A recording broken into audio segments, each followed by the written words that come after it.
Hello, ladies and gentlemen, and welcome to the REC podcast, brought to you by the REC Toy Cast. I'm your host, Roman Chavez, and with me, as always, Erik Icarus. Eric. What's going on, my man? You can find us on the gram at REC Podcast. You can follow myself at Roman REC Podcast, and you can follow yourself. Gulag_J_Wielden. Welcome. What's going on, man? Welcome, dude. Not much, man. Our handsome devil here, he calls me or texts me up and says, "Hey, bro, I got things to do. I can't record when we normally do." You know, I've been complaining about this for a few weeks, right? But this is the first time he's ever got to me beforehand. Yes. Okay. Yes. So my job as a secret agent. Yeah. I got to leave on a whim. As a secret Asian. A secret Asian. Luckily, I got a little notice on this, and we're gonna be okay. Yeah. All right, man. Well, I appreciate it. Yeah. So we just have to record a little early, and but it's good. It's good. If you cannot see from the table in my stuff, got a little bit of theme going on here. It is the 80th anniversary of Green Lantern. Oh my God! One of my absolute top 5 favorite characters of all time. Not just like a Hal Jordan, which we'll get into for you that don't know, but just like the idea of Green Lantern. And I think we're just going to dedicate a whole episode to it. I think so too. I think we need to. We went through the trouble of decking it out. You're right. So we might as well do it. I'm with you 100%, man. So yeah, we're hitting a lot of these 80 years. Last year we did both Batman, I believe, in the the Joker is this year. Joker's this year too. Man. So we got some Joker stuff to do as well. That comic already went on sale, but we need to put together a panel for that one. I think. So Joker gets his round table. Yes, Joker definitely will get his round table. With COVID, it was hard to get everybody together. Oh, big time. It happened at it happened about a month ago, but I mean, still, it seems like years. It seems like forever. But so today, we're going to talk a little Green Lantern, and most of you who don't follow comics know him from the failed kind of Ryan Reynolds movie, and maybe you like that movie, and I'm going to tell you why you're wrong. Yeah, we got a little. Brought my toy with me. You got a little Ryan Reynolds toy. Bomb dudes. Buy bomb dude toys. There you go. I like that. But the character is such a rich, again, 80 years. This tapestry, and it's all around this ridiculous idea of a ring and a lantern. Okay, and why a ring and a lantern, you ask? I don't know. It's absolutely bizarre. The original creator, because again, 80 years, so we're talking 1940. Martin, I think Nodell. I don't know him from Noodle? any. Not that. No double O's, but some double D's. All right, and. I don't know him from any other work but the Golden Age Green Lantern, which is not this Hal Jordan. No, it's another character, and he had a cape, and I can give you a physical representation at some point, but and it was just this bizarre guy who had a ring and a lantern, right? And it was more of a kind of a magical. Thing, the ring made, like light constructs, gave the wearer, who initially was his character, Alan Scott. Yes. And he, which is actually originally, I believe I don't know if he's originally, but he's definitely based in Gotham, if you didn't know that. Really? Yeah, Alan Scott is from Gotham. Oh, wow. Yeah, so Solomon Grundy. So, maybe not originally, but I think later on they did that because he was in All American Comics in 1940. So before DC bought up all these little properties. Right, totally. And yeah, the wearer can fly, and he kind of has like a green flamey aura to him. Sure. He can create these hard light constructs that I can make things out of green light. Right. And then Alan Scott it was more magic based, right? Like, was it? Because I never understood the character, to be honest with you. So initially, it was never like anything from space, which we'll get to with our more modern representation of Green Lantern. But initially, it was just, hey, I've got this ring, and it gives me these powers. They add onto it a little bit later, and then much later, like some maybe 30, 40 years, they start to kind of give it, this is more of a magical element. per se. Got you. Because he was always, I don't know if he was originally weak to wood, but his character is weak to wood because pure things like wood and iron affect, but usually those things hurt like impure things, Yeah, so that but creates wait a a lot of minute. weird questions. Creates a lot of weird questions. But yeah, that character goes on for a little bit of time in what we call the golden age of Does comics. he have a direct relation to the later Green Lanterns?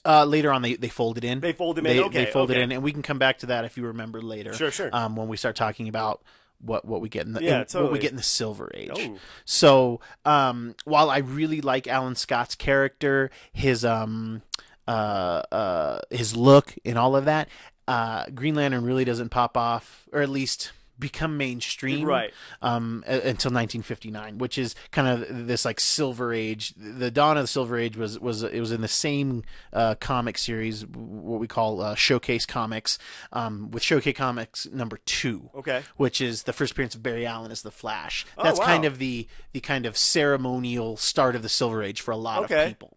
So 20 issues later, in Showcase 22, they introduce Hal Jordan, and they kind of revive this Green Lantern thing. They kind of take away the magic aspect of it. They take away the wood, but they keep the lantern, they keep the ring. Right. And they decide to make him a space cop, more or less. Okay. Yeah, that's what I kind of got the understanding. And that's kind of what everybody knows. He's got a sector. Yes. So the sector that is Earth, the universe is broken up into 3,600 sectors, I believe. Oh, wow. And to each sector, at least initially, was one Green Lantern per sector. So one cop for an entire part of the universe. We're gonna get real nerdy and real deep here, guys. Yes, so that, I hope you got something to I'm listen stoked. to. Okay. I am so stoked on this, man. I hope you got something to eat, something to drink. And our sector is 2814. I don't know that number has any significance outside of just a random number. It seems pretty random. Just part to of me. it. Yeah. And with comic books, the origin and the beginnings get rewritten. Of course. They get things added to the tapestry. Sure. They get a lot. Retconned is a big deal in comic books. Yes, very much so. You're right, because you write it to fit your narrative. Yeah, you know what you're trying to put out there. Too. So Hal is a test pilot. Okay. He's a kind of an ace. What would you call like Maverick? Yeah, for Top Gun. Yeah. He's basically Maverick from Top Gun, right? Basically, like, yeah. Rides the motorcycle. Yes. No. Yeah. You're absolutely right. His father. He's a flyboy. Flyboy. His father They was. always crack me up. His father was a test pilot, and he died in a plane explosion. And Hal saw that when he was a kid, like maybe 11, because he idolized his father. His bomber jacket he uses as his dad's old That's bomber awesome. jacket. That's cool. And I believe his call sign is Highball. Hal Highball Jordan. That's I believe. awesome. Because highball is a beverage, right? It's an yes. alcoholic drink. Yes. Correct? So it's toasting. Yeah, right. And he's loose cannon type of guy, but he'll do any kind of he'll test anything. Sure. So he is testing a new engine or the whole thing of a new plane, and while he's in it, an alien spacecraft crashes, not right nearby, but definitely in, probably in 100-mile radius, we'll say. And there's a creature in there, and his name is Abin Sur, and he's like a purple alien, and he's fatally wounded. He's dying, and his ring, he tells his ring to find the somebody close to him who has great will. Right. And it doesn't actually say that in the original comic, that gets retconned into it, but he's basically somebody who could a good person. Right. Back then. Right. Yeah. In the 50s, find me the closest good person. There you go, right? Which here on Earth probably. And in kind of continuity, if Superman had been closer, the ring would have gone to Superman. Oh no. It would have went to Kal-El. Yes. It would have went to other Green Lanterns too. It's not just Hal was the only. Yes, thing. Hal was the only one on Earth who could wield this. It was just you're right here, dude. We need a protector right now. Yes, basically. and we'll talk more on that later. Oh, that's awesome. So the ring comes to Hal Jordan. It brings Hal to Abin Sur, and he tells him basically, we're a force of, of keeping peace and this and that. You have the ability to overcome great fear. Right. You're going to be my predecessor. Yeah. And I'm going to give you guys the more modern take on it, just because going back and forth between the 50s and modern is going to be a little wonky. But the more modern take, and what we'll probably see when they do pull this off. Sure. is, you know, he tells him you have the ability to overcome great fear, and that's a big part of it. You have great will, you have the ability to come over fear. Right. Because you can't be afraid and use the ring. Right.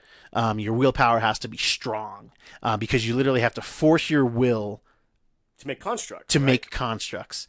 And there's a really awesome comic one time where Green Arrow has the ring on. Oh no! And he puts it on because a different Green Lantern is injured. Yeah. And he's just kind of out, and he like needs something, so Green Arrow puts the ring on, and he's like holding it up, and this guy's coming at him, and he conjures just one measly green arrow.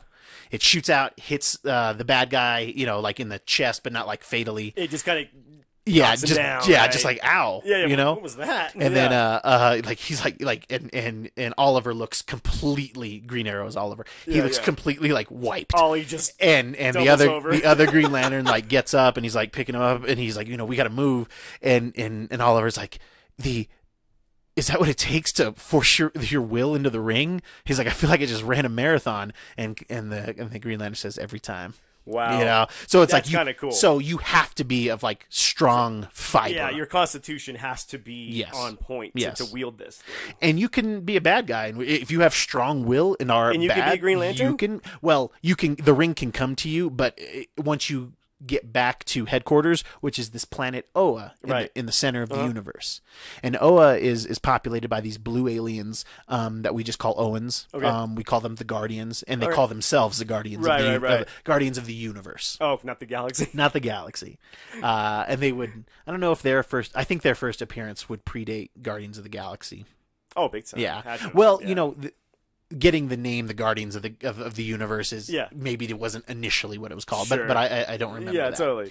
So they're these blue beings, small, and they have a big power battery like the one we have here on our table, and this collects the collective willpower of the universe. Oh wow! So not just but every being's willpower. Is being put into this as the Infinity Stones, maybe you know, in Marvel, this is the collective mind stone. So this is the collective consciousness of the universe. Right. The rings are the collective will of the universe. Wow. Okay, so that's what they feed off of. So this is kind of on the planet Oa is the main power source. Right. And then each Green Lantern is given their own personal power battery that draws power from there and from themselves. Okay, so they have to. So do they each get one of these, or is it just the one? So this is your badge and your gun. Okay. Oh, okay. Oh, that's awesome. You know what I mean? I love it, dude. So, and what I just lifted up for you just listening is a replica of the power battery and the power ring that the wearer has. So yes, you have to have great will, and if you're afraid of things, your powers are weakened or they don't work at all. Wow. So you really have to be, like I said, you have to be strong. Fearless, and you have to have not fearless, just the ability to overcome your fear. You have to have strong timber as a person, and then the ability to face fear and overcome it. That's awesome, dude. Yes. And what is the opposite of you know, if you have this powerful will, there's actually a yellow core. Yes. And we won't talk about that too much on here because that's a whole other thing. It's cool. It is cool, and their power is yellow, and the Green Lanterns, they're kind of weak against each other. So it makes for interesting storytelling. I love the lore. Yes, Green Lantern, me man. too. You know, and having gotten back kind of in having comic books more in the forefront for me. Yeah. You know, I the things you tell me about Green Lantern, I'm just so fascinated by. And I think there was a point in time when you told me that Green Lantern legit was probably the best run of books you had read for 8 years. Yeah. Solid. Yeah, like there was a solid 7 or 8 year run where this writer, and we've mentioned him on here tons of times, Jeff Johns was writing Green Lantern. And just, I mean, that was the book. You know, you got to watch that one show every week. When Green Lantern came out, like that was the first thing I read every week. Oh, totally. And then when Walking Dead would come out, and that would come out at the same time, it'd be like, I'm just gonna read one right after the other. Totally. You know, like, but those two books, Walking Dead for its entire run, which is insane, but Green Lantern for a good, 7 or 8 years. Yeah, totally. That's at least 12 issues a year coming out. That's a long time to hold the title, man. Straight up, dude. And it was just fun, man. It just has this rich tapestry because you can go in space. Yes. You can go in space, and so you can go pretty much everywhere. your imagination, like whoever's writing it, is only limited by their imagination. Kind of like the power battery in the ring. Yes, you're only limited by your imagination. Yes, and that's so awesome. And what's very fun about the Earth Green Lanterns is there's actually more than one Green Lantern from Earth. I was going to ask you because there's a guy with a bowl cut. Yeah, this guy with a bowl cut. His name is Guy Gardner. Right. And he's kind of the like the dick of the. Oh, okay. So he's kind of a jerk. Yeah, he's sarcastic, but a great cop. You know, even though he's a jerk, he'll still do the right thing. Oh my God, he's a noble guy, but he's just a jerk about it. I mean, okay, because real quick, you told me that there was an issue of Green Lantern where they break down all of the Green Lanterns, like yes. by their characteristics, like this is Hal. Jordan. Hal Jordan's our kind of main. Yeah, he's the main. Yeah. And for those who don't know, isn't he the Spectre? He's the Spectre. He's Parallax. He's worn a couple hats. Yeah, and I don't think we'll get to that today. No, it's just a little side note. I think we'll have to come back to it. Yeah, for Kingdom Come. I'm not spoiling anything. We might have to do a Tales of the Green Lantern series. Yeah, because there's so many cool things. It's so fun. And if we get good feedback on this, we'll do it. Yeah. If you let us know if you're digging this, because like breaking down the other, because who are they? Because we got Hal. Yeah, we've got Guy Gardner. We have John Stewart, who's African American. Yeah, and then we have Kyle Rayner, Earth, and then we also have Jessica Cruz. Okay.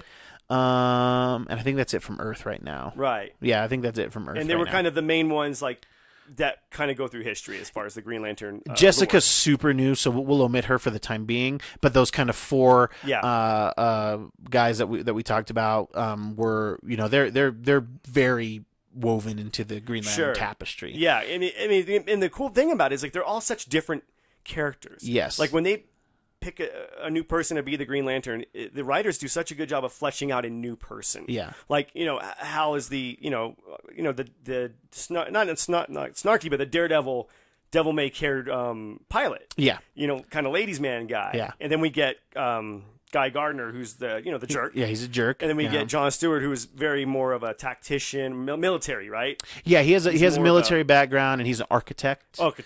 And so he's very much like there's a plan. Right. Okay. So everything. Okay, and then we got Kyle. Kyle is an artist. Yeah. Right. I mean, and then they say they can see it in their constructs. Yeah. What was a very cool thing, and something that we didn't get until kind of the modern era, like the mid 2000s of comics, really was seeing all four of the Earth Green Lanterns all at the same time. Right. Because it was kind of more of like, oh, you're in, I'm out, you're in, I'm out, and so on. And Kyle is the latest addition as far as those four kind of those kind of Rushmore. I always thought it was John Stewart was the. No, John Stewart was long before Kyle. Really? Yeah, John's from the 70s. Oh, wow, okay. Kyle's from the mid to late 80s. Okay. No, actually in the 90s. Kyle might be from the 90s. Yeah. So, John was recruited quite some time ago, and it was actually really like satirically. It felt like such blaxploitation. Sure. There's a line, and I'm going to paraphrase, but it's basically like this. And John has never worn a mask. Right. He does. Yeah. That's right. Like right when he started out, he did, but it was very big that he took it off. And literally, I'm paraphrasing, but very much in this vein, he was like. They're like you can keep your. He was like, and I'm gonna do with voice. I'm sorry, this is how I read it. He's like, you can keep your mask, Green Lantern. He's like, because this black man lets it all hang out, or something like that. Like literally, it was just like that. I mean, I'm laughing because it's ridiculous. It's completely, but it was like those weren't the exact words, but it was basically like that. I got the totally. Yeah, and that's how I read it in my head. I was like, geez, like, and it felt a very turn. Like it felt like you had to read this in a weird voice. Yeah. I don't know. It was very very strange. Yeah, totally, man. Yeah, it was strange. But to your point about how the rings kind of will emulate, and there's a great book where we kind of, like I said, seeing all four of them is only kind of in the last 15 years. Sure. And Hal is actually like kind of telling, he's having kind of inner monologue. And that's in comic books, if you don't read them, that's we see a lot of things in inner monologue because we're getting the Hal Jordan's thoughts, and it's awesome. And they're all fighting this this big bad, and he's talking about just like the power. There was an alien one with him too. His name is Kilowog. Kilowog, the big dude, right? Yeah, he's a huge pink alien. Yeah. And he's kind of the drill sergeant of the Corps. He kind of the Green Lantern Corps. Yeah, he's like the head trainer, basically. And he's like, he's talking about each of them, and he's like, Kyle is an artist. He's like, you can see Kyle making a construct and erasing it to make it nicer, or Right. to make so you almost see like a pen or pencil drawing like the constructs. Oh, wow. And then he's like, John is an architect. He's like, his constructs are not hollow. You can see every bolt and screw. And he says, guy, he's like, that guy, his will can't wait to get out. It's like his ring sparks. It's so full of energy. Like he's like, you can't contain it. He's like in Kilowog. He's like, the air almost goes completely silent. You can't hear anything except this crack and the power that comes from his ring. Jeez. And he says, for me, it's all about precision. He's like, I'm a pilot. I live in the margins. So his like beams are very like lean and thin, and right. And it was just, I had never seen a writer talk about it like that, and I had never seen, and this was Jeff Johns, and then this artist Ethan, I don't know how to say his last name properly. It's like Van Sciver or Van Sciver, but his version of like the Green Lanterns. I mean, just seeing all of those things, seeing John's constructs with all the nuts and bolts. Yeah. I mean, the amount of time he put in to do 5 separate Green Lantern's powers. Yeah, and then like they all do the same thing, but it's a little different. Absolutely. Mexican, and that's what's so fascinating to me. Yeah, Mexican food in Guadalajara, in New Mexico, in Oaxaca. It's all Mexican food. Totally. But it's got its things to it. Yes. It's got its own spices. Yeah, and that's such a great way, because it allows the characters and then the artists and the writers doing them to have not only because when you do Superman is one way. Right. Like he has these things that he does, Sure. and very few times do they ever really go out of that Venn diagram. And when they do, it doesn't work most of the time. It doesn't work most of the time unless they go really, really dark. Right. It's his like redemption to get back to the light. Mm-hmm. And I love those stories, don't get me wrong. Yeah. But it's like it's hard to. I get what you mean. For Superman, it's hard to do. Yeah. But Green Lantern, Yes. there's 4 different guys. Yeah, that are Different, constantly very around. different personalities. And as a fanboy, Yeah. it's so great, because when you read the X-Men and you have your favorite character, you might not get a Gambit-centric story for a long time. And then, they really try to incorporate that team. But like, because you have the Green Lantern the way that they are, and that it is a cop thing, you have a main title that's Green Lantern. You can have a side title that's called the Green Lantern Corps. Right. And at any given time, any 6 issues can be about a Green Lantern you like or a new one you've never heard, because you have at least 3,600 different cops, and then plus rookies. And actually, there might even be some reserves. No, there's more than that, because there's 2 cops per sector now, because of Krypton exploded, and Well, didn't that happen on somebody's watch? It did, and what's an interesting story is that his name was might have been Tomar 2. God, alien names, right? Yeah. He actually approaches the Kryptonians like, "Yo, your planet's unstable. Like, we can help you evacuate." And they deny his help. Like, "Oh, we got it. We got you. We're Kryptonians. We got this." Man. Yeah. And they did not have it.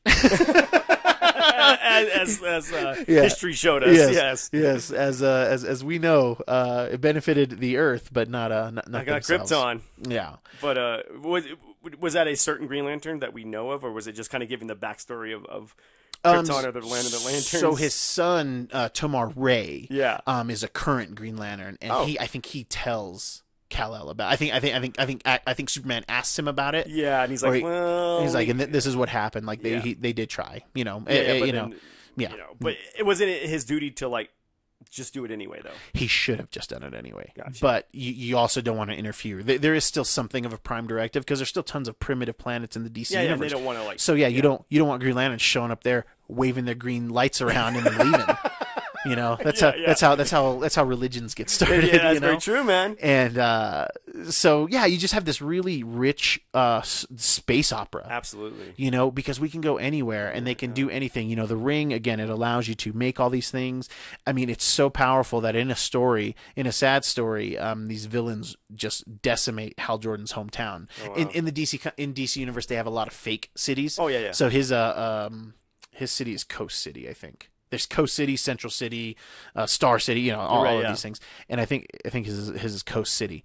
And these two, the Cyborg Superman and Mongol, they have this like crazy fight there, and it just like levels his hometown. Oh crap! Kills tens of thousands of people, and Hal actually snaps. Yeah. This is like a major story, and Hal snaps, and he uses his ring to make constructs of every person who was there. So they're all like resurrected for basically a few minutes, like in theory, because you're only limited by your will. For sure. So right there, being in that rage-filled kind of state, that fear of loss, he does it, and then like an Owen guardian like, shows hey, up and is like, "Yo, you're abusing the power. You need to report back." Oh. And then Hal takes it further. He starts taking rings from other lanterns. We have this classic story of the guy who was considered the greatest Green Lantern, Right. and he turns. He uses his will to collect power, and by doing that creates fear, which is big no-no for the Green Lanterns. And that's just one small story in the Green Lantern From what quilt. you've told me, I think Green Lantern has, aside from Batman, Yeah. has probably the most interesting and consistent stories that are like their big events are so big. Oh, so and, good. And So good. Brightest Day. Is that Brightest Day, super whack. Darkest Night? Yeah, Blackest Night. Blackest Night. Is what the story is. That's the one everyone talks about. That's their zombie one. Yeah, that's the zombie one. Okay. They did this. And I think we talked about this in one of our Halloween episodes a bit. Oh yeah. And go check that out. I don't have the reference. I'll try to put it in the show doc. And you have DC kind of trying to follow. Marvel had been wildly successful with this Marvel Zombies storyline. Yeah. And DC really wanted to follow suit, but just like could not, what were you going to do? So they actually invented like a Black Lantern Corps. Right. And the rings resurrect the dead. Yeah, the dead. Sure. And it was so fun. It was spacey. It was down to earth too. And it was great. Yeah. And I dare say their zombie thing was better than Marvel Zombies. Wow. It was. It really was. Because it seems like there was more put into it. Like Marvel Zombies was just, there are characters, but they're zombies. Yes. But I mean, there were some cool stories to tell with that, though. Completely. But back to Green Lantern. I mean, yeah, I need to finish that first of all. You need to start with Green Lantern Rebirth again. I think you read it once. I did. And then then I'll give you where you need to go. Okay, we don't have to get too hardcore into it, but Sure. what's the one with the Roy G. Biv? So what story is that from? 'Cause it's so cool, man. Like, so yeah, we've talked about the Yellow Lanterns. Yeah. We just talked about Black Lanterns. Yeah. Well, they expanded upon this in the late 2000, 9 or 10 or something. Yeah. And Jeff Johns kind of adds more colors to the spectrum. Right, which is so cool. And he uses the Roy G. Biv spectrum. Yeah. So we have red lanterns, which are rage. Yes. Orange lanterns, which are avarice, which is greed. Greed. Yellow lanterns, which is fear.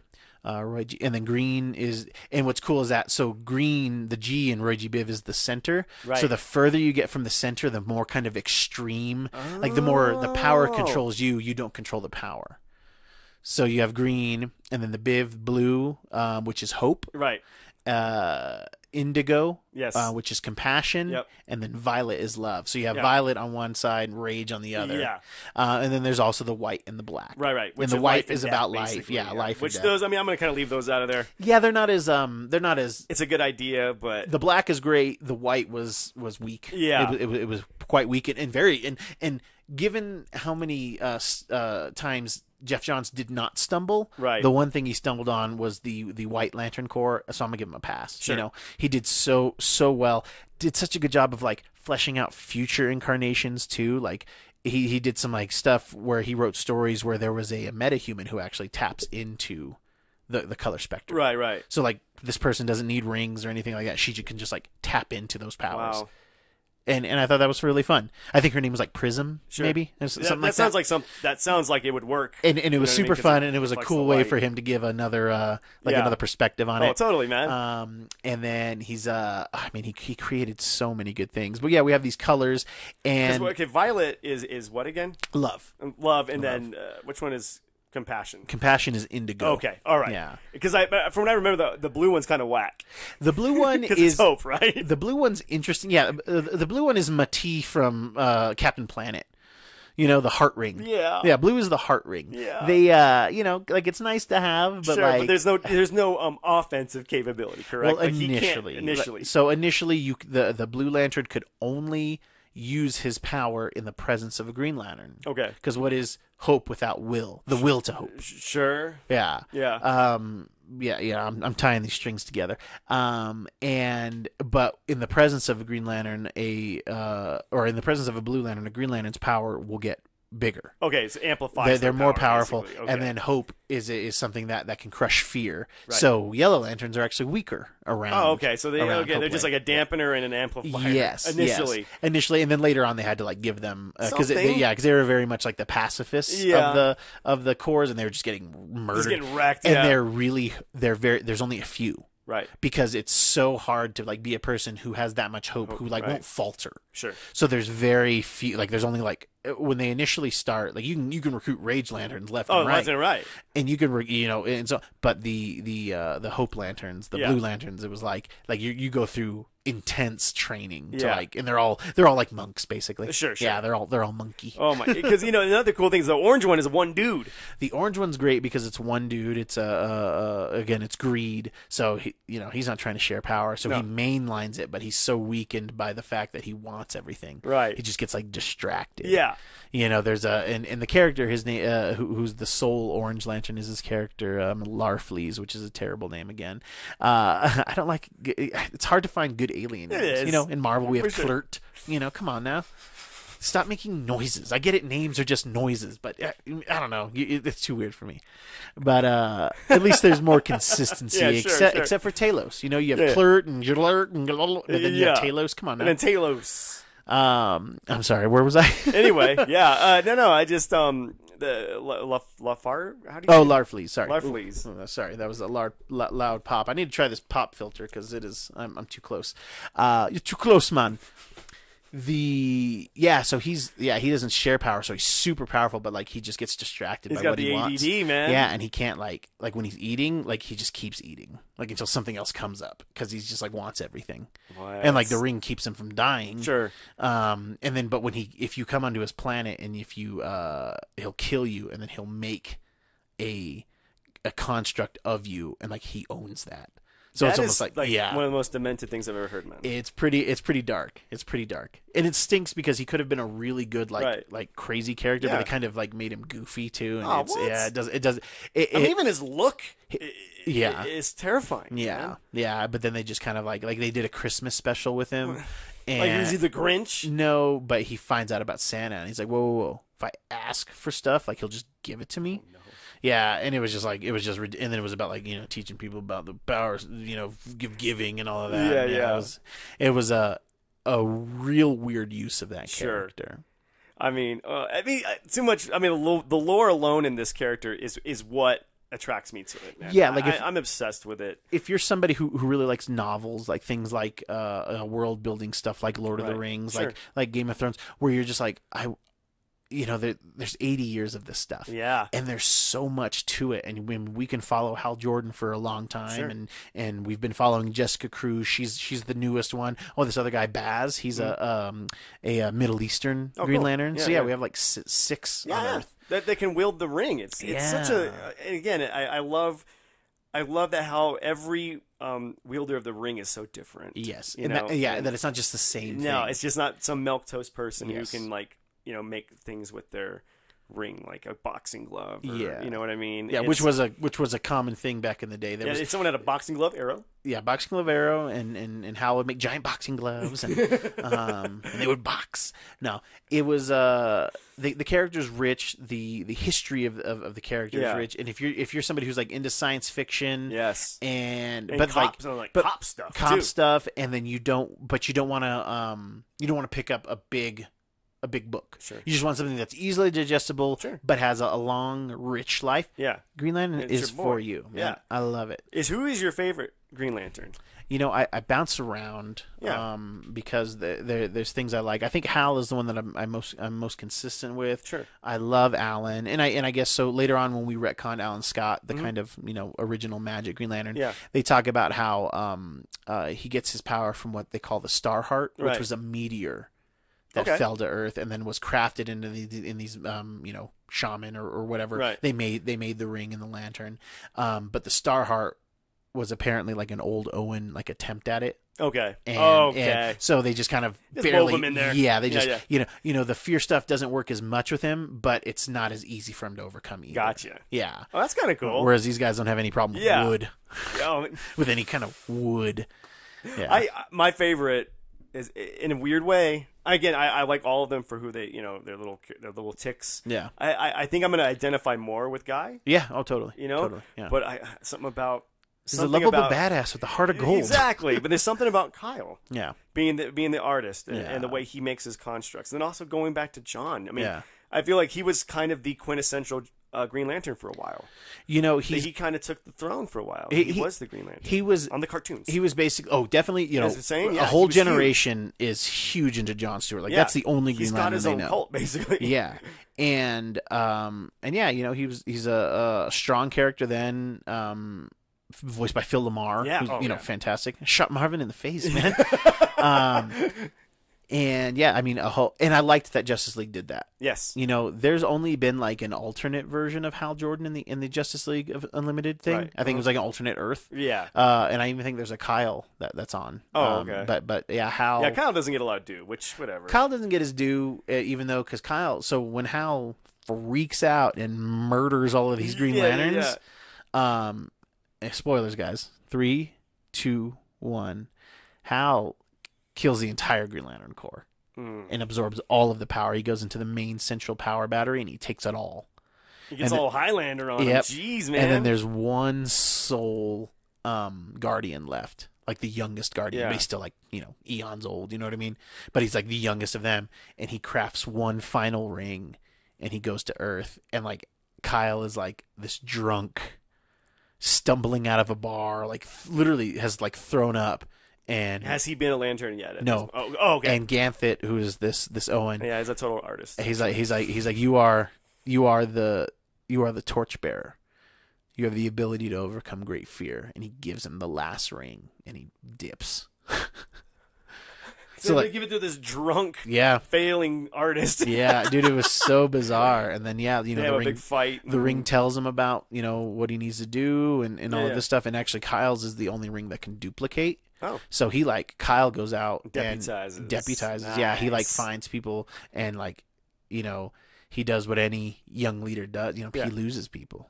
You're not ready. Oh, I wasn't ready. His story is very interesting. A lot of people love awesome, Kyle. Dude. A lot of people. So he's got his own fan base. Completely. They all got their own factions. Completely. Like Hal's kind of known as like the greatest Green Lantern. Like even though he fell, but like Kyle is almost looked at as almost like a Christ figure. Oh, because he overcame. Yeah, like the rookies call him the torchbearer. Oh wow, that's awesome. So like when he like talks, like people listen.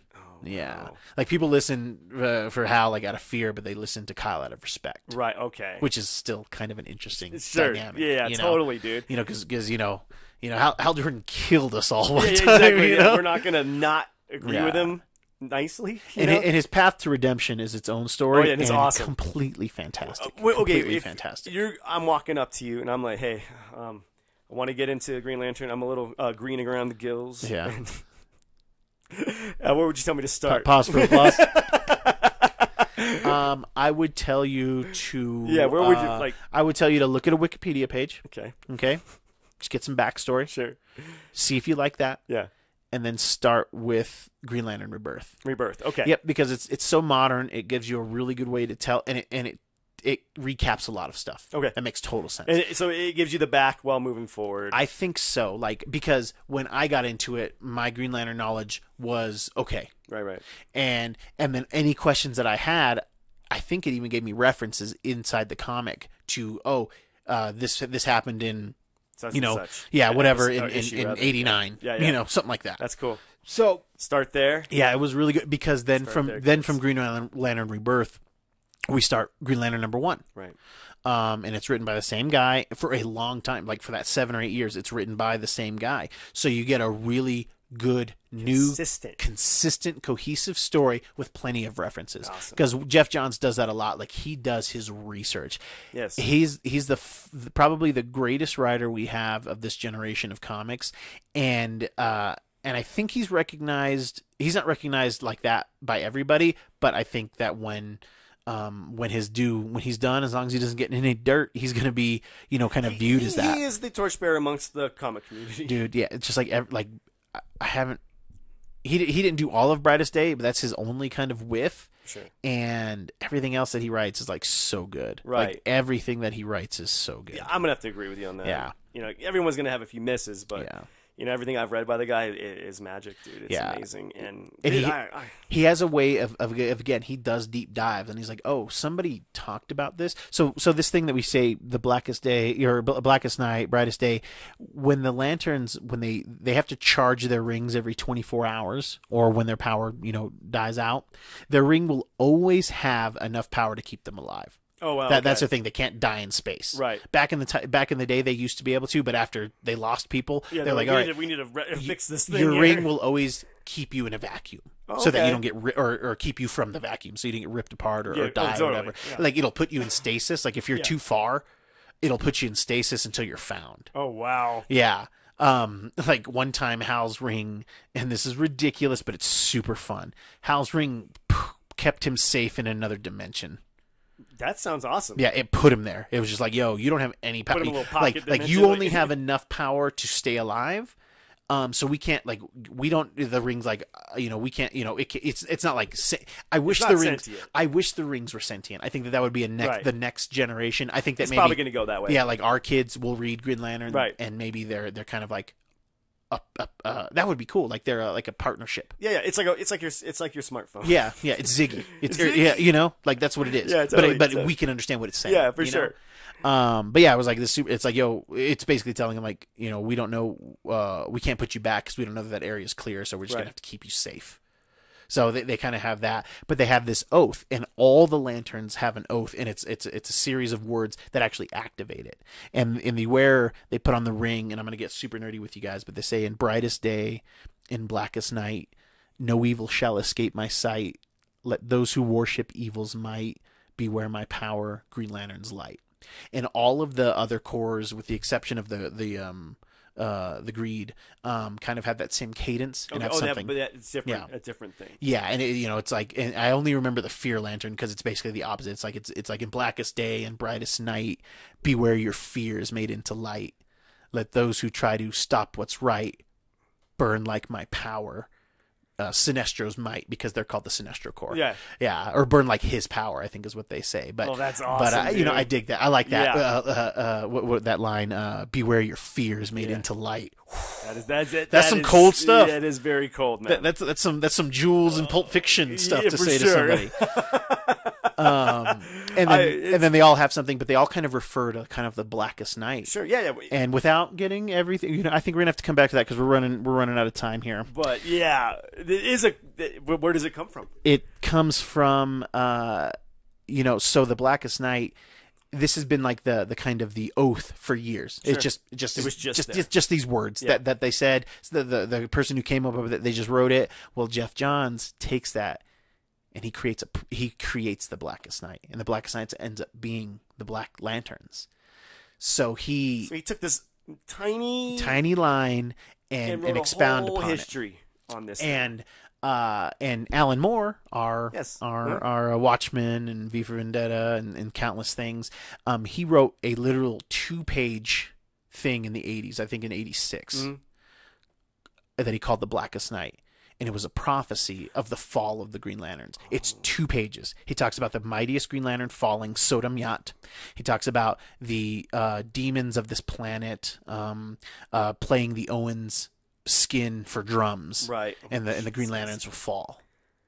And it's just like this it's almost like it's not quite like a tapestry, but it's almost like it's just like this prophetic thing, and you're just seeing. It's like the back of a Blu-ray. Yes. You get the and it's just just the gist. It's literally like just 2-page thing that's happened in the 80s, and then 20 years later, Johns does the Blackest Night, and not only that, he does all of those things. He introduces Sodom Yat, the greatest of the Green Lanterns, who is I'm gonna get nerdy again, a Daxamite, who are the cousins of Kryptonians. Oh. So basically, they live on another planet, and their planet still exists, but they're xenophobic. Oh, so they don't leave. No one comes in. Nobody comes comes in. Yeah, no one's out. But one kid who dared look at the stars gets a ring. And so basically, when he's in the presence of the yellow sun, he's Superman with a Green Lantern ring. Oh my! Yeah, that's intense, man. Yes, very much so. But I think that's all I want to give you guys today. I mean, this is a lot, and it's great because I am a Green Lantern fan. Yes, I'll send you some Green Lantern stuff to read. Why does he mean so much to you while we're closing out? I just like the idea, just that freedom to do all of this stuff, but still having to do what's right. You know, like you can literally, you know, you could be Hal Jordan and lose your mind and use this power for bad. Right. And we didn't even talk about Sinestro, Nope. you know, another show. But like the fact that they're these kind of police, and I know that's a hot button right now, but you know, they're space cops, Right. and I love a good buddy cop thing, Of you know, course. because sometimes when you get a good writer, you get a very Riggs and Murtaugh thing from Guy, or and, you're a true detective. and then even better, you're True Detective, you know. I think the character means to me is the everyone has the will to do everything. Yeah. If you can visualize it, if you've got the tenacity and the will, you can make it happen. I thought that's why you'd like the character, because this is all you, man. You willed this, man. If you dream it, you can do it. It's true. There we go. They're digging it. That's our show, guys. I hope that we shine some light on the Green Lantern character. I hope that was interesting for you. Let us know below. If you like what we're doing, please hit that subscribe button. We could really use those subscribes and those likes. Helps out the show a lot. You have any final thoughts for us today, brother? Oh man, I'm always been a fan, but now I want to jump in the lure, man. Dude, I think you'd really enjoy it. I think this is ripe with just everything that I love. You know what I mean? Yeah, no, I hear you. I'm glad to share this with you and with you, the listeners. And like I said, if you like this kind of thing, comment below. We'd love to tell you more about comics. You know, we don't do that as much as we like on the show, but it's nice to dedicate these episodes about it. Yeah, we'll do it more. You know, I don't want to bore anybody. You know, this stuff's really I'm passionate about it. But if you're not, hey, but that's the thing, I'm not. Yeah. And when the way you explain it to me, I get involved, man. As long as I just make that show for Eric, I guess we're good. You're dang right. Kids, thank you so much for listening. I have been your host, Roman Chavez. I'm still Eric Icarus. And we will catch you on the next podcast.